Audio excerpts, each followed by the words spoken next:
Estamos con el doctor Walter Gutiérrez. Walter, ¿qué tal? Muy buenos días. Chema, buenos días. Fernando, Ricardo, buenos días. Él dirige el grupo Gaceta Jurídica, y una de las publicaciones de Gaceta Jurídica es esto que estamos mostrando para que lo vean ustedes, los que nos siguen por televisión. Perú, país de las leyes 2014, es decir, el termómetro de cómo ha sido la emisión desenfrenada en algunos casos de normas de todo tipo durante el año 2014. Leo solamente algunas de las cosas que aparecen en la contratapa de esta publicación. En el Perú, cada 6 minutos el Estado produce una norma, cada 6 minutos. Cerca de 600.000 normas vigentes componen nuestro ordenamiento legal. Pone un ejemplo de una ley que fue publicada el 23 de mayo del 2002, que creó la Corporación de Reconstrucción y Desarrollo de Ica, que tiene 4.575 días sin haber sido reglamentada. Y lo que llama ya casi a risa, no sabemos cómo tomar, el Código Penal, que tiene 452 artículos, ha sufrido a la fecha 600 modificaciones, mucho más que artículos. ¿Por qué nos gusta tanto esta manía legislatoria o legislativa? Doctor Walter Gutiérrez. Buenos días. Buenos días, muchas gracias por estar con nosotros. En realidad, el fenómeno de hiperproducción normativa es un fenómeno de esta época, no es solo del Perú. De lo que se trata es de legislar bien.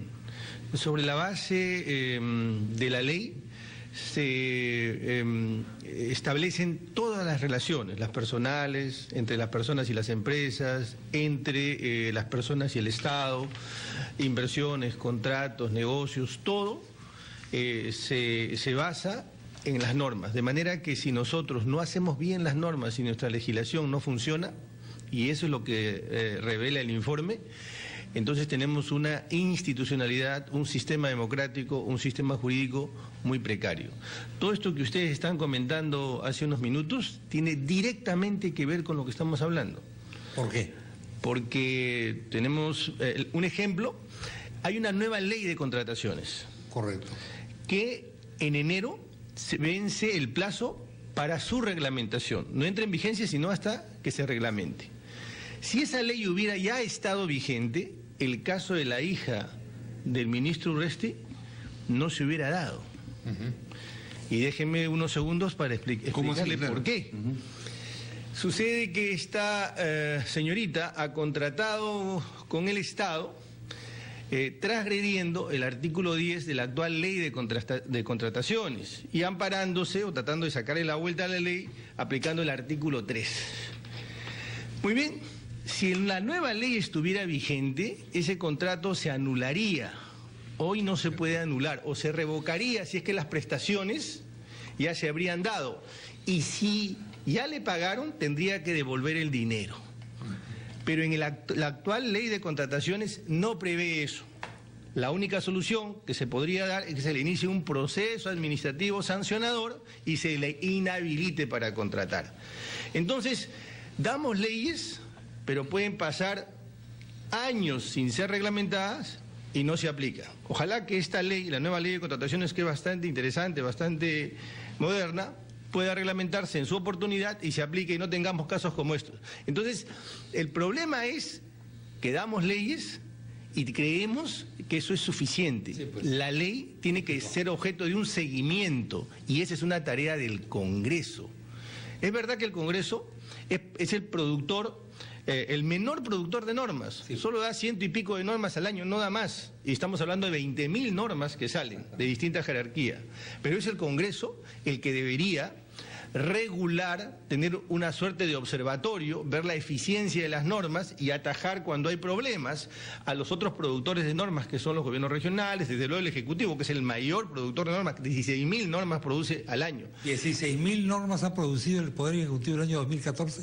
Un poco más de 16.000. Más de 16.000. Sí, es el gran productor de normas. Claro, ¿no? Absolutamente. Pero nos dice que son 20.000 por año, de los cuales 16.000 el Ejecutivo, el resto son gobiernos locales, colectivos y congresos. Regionales, etcétera, y congresos. Sí, pues. Entonces tenemos una ficción ahí, porque estamos hablando del poder legislativo para arriba y para abajo.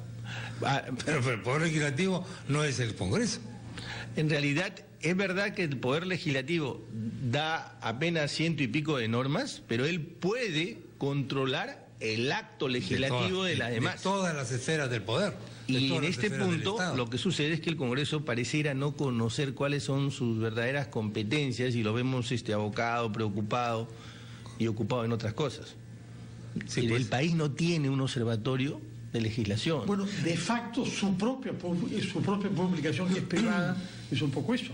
Ustedes lo que hacen es dar seguimiento a todo lo que se produce como norma en el Perú, la Gaceta de la Ley, digo, que usted dirige. Esa tarea es una tarea que debería ser propia del Congreso, del Estado. Claro. Ver qué está pasando con el principal acto del Estado, que es el acto legislativo. Sí, pues. Claro. Otro punto acá, todos queremos estabilidad económica, ¿no es cierto? Y estabilidad en el aspecto tributario y todo, para que vengan inversiones y todo. Agárrame esa flor. La ley del impuesto a la renta, la ley del IGB y el Código Tributario se han modificado más de 1000 veces. Ese es otro punto interesante. 1000 veces. Esto es vital para la inversión, oiga. Mire, Walter. Cuando hablamos de que deberíamos formalizar, deberíamos hacer toda una campaña para que el 60% de este país, que es informal, se formalice, y advertimos que nuestra legislación es gigantesca, volátil, laberíntica y tenemos 1000 modificaciones, nada menos que en ese conjunto normativo que es la tributación. Advertimos también que esta es una barrera de acceso a la formalidad. Entonces, el propio Estado crea barreras difícilmente de salvar para formalizar.